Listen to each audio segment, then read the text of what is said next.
Israel ఎప్పుడన్నా లెక్కెట్టగలమా? లెక్కట్లేము. లెక్కెడతానికి 10 రాత్రులు ఆడతాయి. అంతలా దేవుడు ఆస్వాదించాడు. ఆ పైన ఉన్న నక్షత్రాలను మనం లెక్కెట్టగలమా? అంతలాగా ఆస్వాదించాడు దేవుడు. తన కుటుంబాన్ని ఆస్వాదించొచ్చాడు దేవుడు. నువ్వు ఈ దేశాన్ని వదిలి నా దేశానికి వచ్చే అంటే వచ్చేసాడు. ఊరు చెప్పలేదు, ఏ ఊరు చెప్పలేదు, ఏ పేరు చెప్పలేదు. నా జనాన్ని అందరిని వదిలేశారు.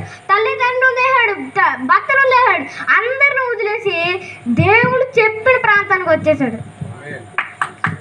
అలా అసలు ఏ ఊరో చెప్పలేదు, ఏ ప్రాంతమో చెప్పలేదు, ఎక్కడికి వెళ్ళాలో చెప్పలేదు. కానీ దేవుడు ఒకే ఒకటి అన్నాడు, నేను చూపించు దేశానికి నువ్వు వెళ్ళు అన్నాడు. అంతే, వెళ్ళిపోయాడు.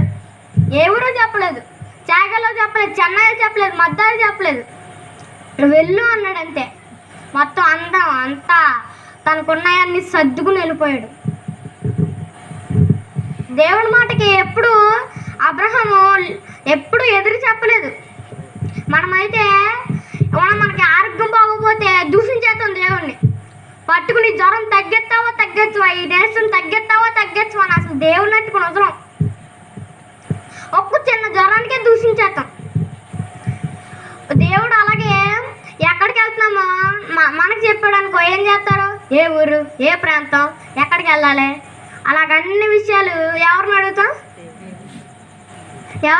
చెప్పాలి. దేవుణ్ణి అడుగుతాం.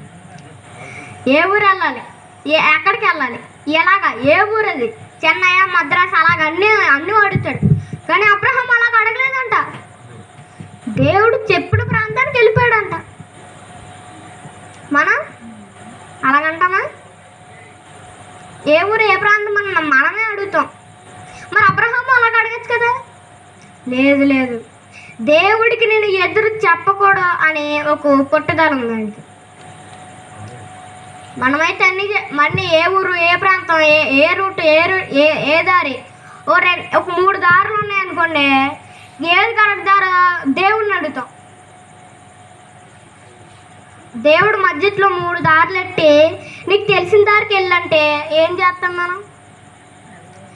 ఎటే వెళ్ళాలని దేవుడిని అడుగుతాం. దేవుడు చెప్తే దేవుడిని అడుగుతాం. మరి ఎలాగో చెప్పకుండా ఎందుకు వెళ్ళాడు? ఏమి అడగకుండా ఎందుకు వెళ్ళాడు? తిన కూడా అలాగ అడగచ్చు కదా. ఏ ఊరు, ఏ ప్రాంతం అని అడగలేదు. మొత్తం మిత్రులు వదిలేశాడు, ఇంటి వాళ్ళు వదిలేశాడు, మొత్తం అందరిని వదిలేసి వెళ్ళిపోయాడు. ఎక్కడికి వెళ్ళాలో చెప్పకుండా వెళ్ళిపోయాడు. అలాగ దేవుడిని రక్షిత్రం వల్లే ఆస్వాదించాడు దేవుడు. అలాంటి ఆశీర్వాదాలు మనకు రావాలంటే ఏం చేయాలి? నువ్వు నేను ఏం చేయాలి? దేవుడి మాట అనాలి. ఇంకా గట్టిగా చెప్పాలి, చెప్పాలండి. మరి అందరూ భోజనం చేశారంటే ఒకసారి గట్టిగా చెప్పండి. భోజనం చేసినాడు ఒకసారి హల్లెలూయా చెప్పండి. అక్కడ ఎవరు చివరు ఎత్తారు, ఆయన భోజనం చేశారండి.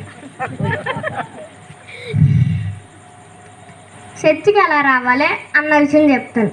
మీలో ఎవరు చర్చికి కొంచెం లేట్గా వచ్చి ఉంటారు కదా, చర్చికి ఎలా రావాలో చెప్తారు.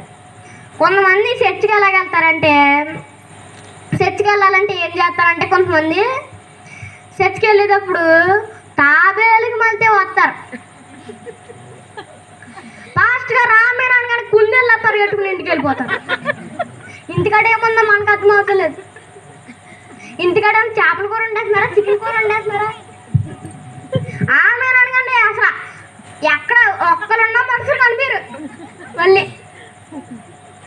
అంత ఫస్ట్ మనం ఎలా రావాలంటే చర్చికి కుందేళ్ళకి రావాలి. వెళ్ళేటప్పుడు ఎలాగ వెళ్ళాలి? తాబేళ్ళగా వెళ్ళాలి. మరి మీరంతా లివర్స్ చేసి వస్తున్నారు. వచ్చేటప్పుడేమో తాబేళ్ళకి వస్తున్నారు, వెళ్ళేటప్పుడేమో కుందేళ్ళు ఫాస్ట్గా రామేనంటే కుందేళ్ళకి వెళ్ళిపోతున్నారు. మనం అలా చేయొచ్చా? కొంతమంది లేట్గా వస్తారు. అదో స్టోరీ చెప్తున్నాను నేను. ఒక మామారు ఒకళ్ళు ఉంటారంట. ఒక ఆవిడ గమ్ముని తెచ్చుకొద్దామని చూస్తుంటే అలా ఆయన గారు పెద్ద చేప తెచ్చాడంట. ఏం తెచ్చాడు? కొంతమంది చేపలు ప్రియులు ఉంటారు. చేప తెచ్చారంటే వండేసుకుని ఆ రోజే తినేస్తారు. అయితే ఆదివారం ప్రార్థనకి వెళ్దామని చూస్తే ఆయన పెద్ద చేప పట్టుకుని వచ్చాడంట. ఎవరు అట్టుకొచ్చారు? అట్టుకొస్తే వండేసి వెళ్తుందంట. తలుపులు వేయడం మర్చిపోయిందంట. తలుపులు వేయడం మర్చిపోతే అక్కడ చర్చికి వెళ్ళిందంట. వండేసి వెళ్ళిందంట.